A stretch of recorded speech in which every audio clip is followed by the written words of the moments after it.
اعوذ بالله من الشیطان الرجیم. بسم الله الرحمن الرحیم. امروز میخوایم عزیزان من از یک داستان که استاد رفیعی درباره زی داستان در کتاب‌های خو و در مجالس خو قصه کده او را میخوایم بیان کنم که اثر مال حرام بر عبادات که است بسیار زیاد است، یعنی تأثیرشی بر عبادات زیاد است. اگر اثر مال حرام را توخ کنی، یعنی انسان ها اگر مال حرام بخوره،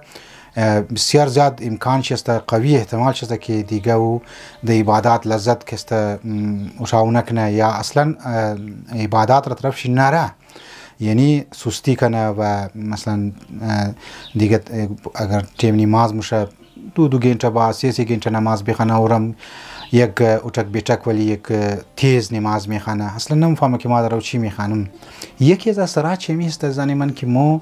اگر علاوه که آداب نماز را یا آداب عبادات را رعایت نمونی یکی است که مال حرام دشی کمی از مو است.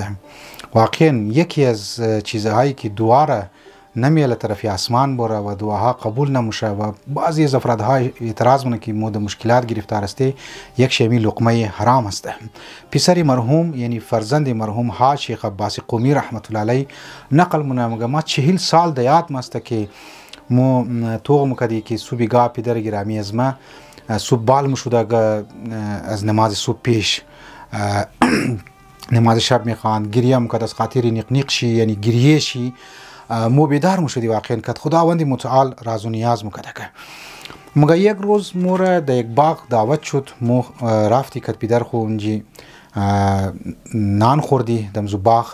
و چون دیر شده بود بس دمزو باغ مو شیشتی اینی خواو کدی منجی هی شاو تیر کدی مگه صبح کی شد دیدی که واقعا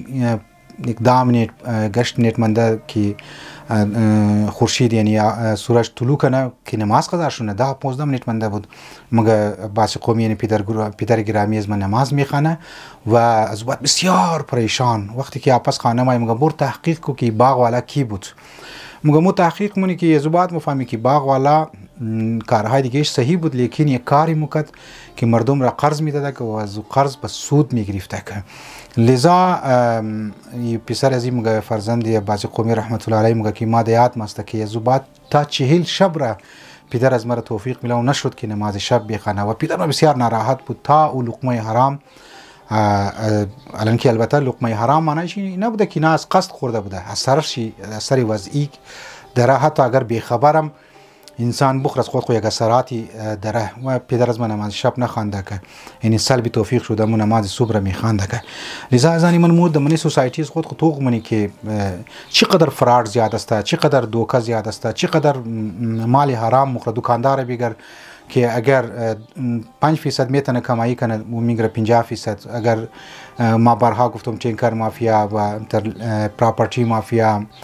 و میتر حق یک دیگر خوردو، حق برار خوردو، حق یتیم را خوردو، اینها از زنی من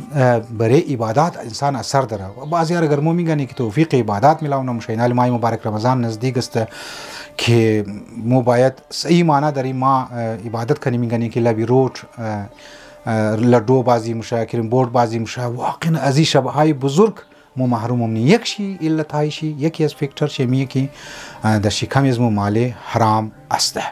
پروردگار علم مر توفیق بده که مال حرام را نزدیک شی نه، شبهناک خوراکار نزدیک شی نه و یکی از مال های حرام که غصب است مو مال امام زمان علیه السلام را مخریب و او خمس است که خمس مو نمیدی. مور خدا باز یک بار دعا هم توفیق بده که مو مال حرام را نزدیک خو نهری. والسلام علیکم و رحمت الله و برکاته.